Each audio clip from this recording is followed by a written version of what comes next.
Kadalasan nga ang mga payapay ay nilalaruan laang yan nung tayo mga bata pa. Pero alam nyo ba, dini sa amin ay kinakain ng payapay. Hindi naman sa pagiging PJ pero parang ganun na rin. Pero may klase talaga ng payapay na pwedeng kainin. At yan naman nga ang panguhain natin ngayon for today's video.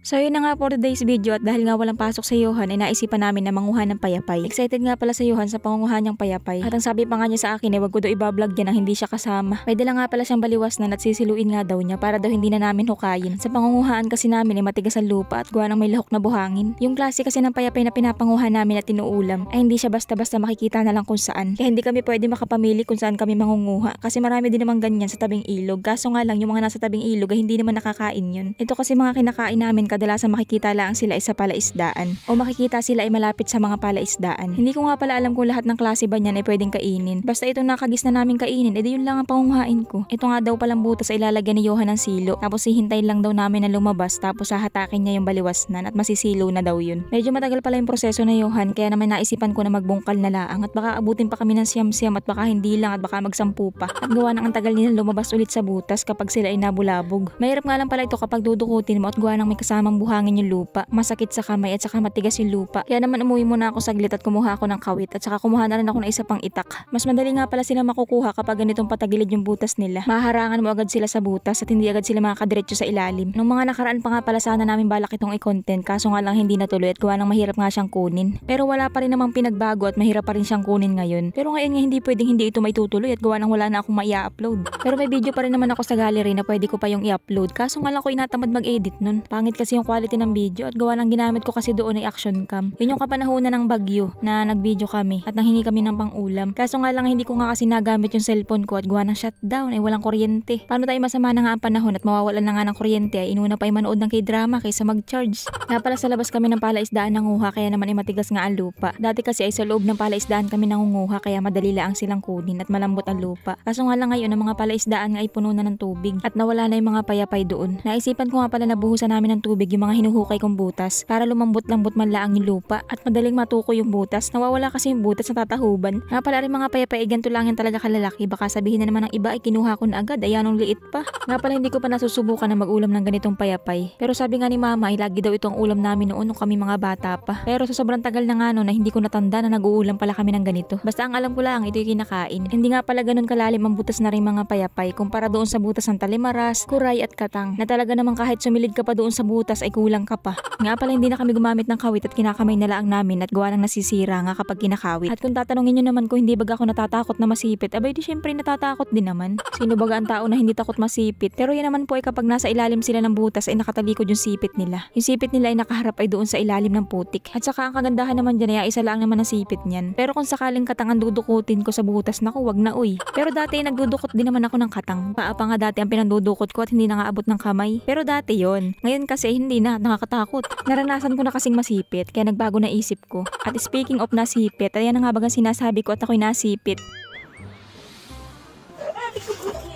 Pasensya na guys at hindi ko na natapalan yung mura at gawa ng sayang ang lutong ay. Pero yun na nga kaya naman pala ako nasipit ay hindi naman pala payapay ay nadukot ko. Ang nadukot ko ay yung para baga siyang talimaras na maliliit. Ay dalawa pa naman ang sipit niyan kahit patalikod yung isa ay yung isa namin nakaharap o ay di ayun at nasipit nga. Pero ang alam ko nga hindi talaga yan yung talimaras na kinakain. Nga pala yung mga gayan ay nakikisama lang yan sa butas ng payapay. At gawa ng tatlo na nga yung nadudukot ko na ganyan na may kasama silang payapay sa loob. Nga pala naisip ko na maganda siguro manguha na rin payapay ay kapag gabi. Yung iilawin baga at paniguradong mga nakalabas yan kapag gabi. Kaso nga lang naisip ko rin na mahirap pa rin yan sigurong hulihin at gawa ng hindi kasi yan nagalalayo sa butas. At saka mailap talaga sila. Lalapitan mo pa lang ay lulubog na agad sa butas. Sa Johan nga pala ay amusin at lahat ay 2 piraso pa lang ang nakukuha. Hirap siyang magdukot sa butas at gawa ng masakit nga raw sa kamay. Ay kahit naman ako yan ang sakit na rin ng aking kamay. Kaya naman ay kinakanan ko na nga. Pero go pa rin at kaunti pa lang ang nakukuha namin. At kahit nga yan ang init ay parang hindi na rin namin pansin at gawa ng nag-enjoy naman kami sa ginagawa namin. At pati nga oras ay hindi na rin namin napansin at mag-aalas 12 na pala ay hindi pa kami nag-aalmusal.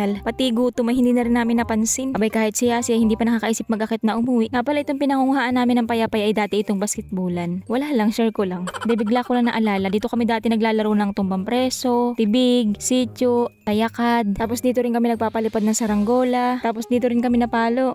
Pata hindi pa nauwi ay gabi na. Sa tuwing may isip ko yun ay parang kailan lang parang napakabilis talaga ng panahon. Hindi natin namamalayan na tayo pala ay tumatanda na. Sa sobrang bilis na mga araw ako ay nagiging advanced na mag-isip. Ano kaya bukas buhay pa kaya ako? Sa makalawa, ano kaya? Kaya naman ginagawa ko na lang kung ano talaga yung magpapasaya sa akin. Pero alam nyo minsan naiisip ko rin, magiging successful ba ako bago muna ako mawala? O baka mawawala na lang ako sa mundong ito na hindi man lang nagbabago ang buhay ko. Pero okay na rin naman yun. Kung hindi man, edi bawi na lang next life. Pero ang importante dyan ay na-enjoy mo ang buhay mo. Naging makabuluhan ang buhay mo habang ikaw ay nabubuhay. Pwede ka lang, ba't parang napupunta na kung saan ang usapan? So yun na nga, bago pa kung saan mapunta ang usapan, ito na nga pala yung mga nakuha namin. Ganitong klase nga pala ng payapay yung niluluto namin. Maraming klase nga pala ang payapay, iba't iba ang kulay niyan. Pero yung ganitong kulay lang po ang niluluto namin. Paalala lang po, hindi po lahat ng klase ng payapay ay inuulam namin. Nga pala masarap daw na luto dito ay ginataan. May lagi naman pating ginataan ng ulam. Nga pala bago tayo magpatuloy, shoutout muna kay Jenny Concepcion, Hilme Duhenyo, Janjan Abderico, Mark James Guban, Maricel Gonzalo, Robilin, Yodan Marayag, Kail Sakotnalab or Kel, Gaan Ignacio, Khalil Oblena, Jerome Hernandez, Christine at kay Hannah Sotelo. Sa mga gusto po magpa-shoutout ay comment lang po kayo. Pero wag po sana kayo magagalit kung hindi ko agad kayo na isa-shoutout at gawa ng 10-10 lang po o di kaya 15 lang yun na isa-shoutout ko kada video. Nga pala sa mga nagtatanong kung kamusta daw ba yung aking kubo, hindi ba nasira ng bagyo? Okay naman po at wala naman po nasira dito, kaya lang ay yung mga pananim ko ay natanggal, nasira. Pero yung iba kong tanim, lalo na yung mga sili, ay inuwi ko muna sa bahay. Dalawang luto nga pala ang gagawin ko din sa payapay at yung iba nga pala ay apretuhin ko. Para maiba naman, hindi yung lagi nila ang gata. Nga pala gumagamit na ako nitong lakangan kung tawagin din sa amin. Ito bagang pinapatong ko din sa tungko para hindi masyadong maulingan ng kaldero o di kaya ay kawali. At kung mauulingan man, edi yung pinakampuitan laang niya. So yun na nga guys, at nakakatuwa naman itong piniprito kong gagamba. Ay payapay. Gagamba pati. Parang tinasa isip ko ay gagamba. Mukha kasi siyang gagamba ano. So yun na nga guys, kain po tayo. Lasing ko na nga pala ako natapos magluto, kaya naman ito nga ay diretsyong hapunan na. Pero yun na nga at natutuwa talaga ako din sa aking mga pinirito at para talaga siyang gagamba. Nga pala yung mga tinanggal ko ditong tangkuhong o yung likod na ring payapay ay sinama ko rin din sa ginataan. At nanghihinayang ako dun sa taba. Ang lasa pala nitong payapay ay para din siyang kimpi. Halos same lang sila ng lasa. Tapos maninamnam nga ang sabaw niya gawa nun sa mga nilagay kong tangkuhong. Kumalat na yung taba sa sabaw. Bihira nga lang pala kami makakain ng kimpi at nakakahuli lang kami nun dito sa ilog kapag bumabaha. Pero dahil sa kapareho lang pala siya ng lasa ng payapay, kapag ako'y napapakain ng kimpi, edi mangunguha na lang ako ng payapay. So yun lang, bye!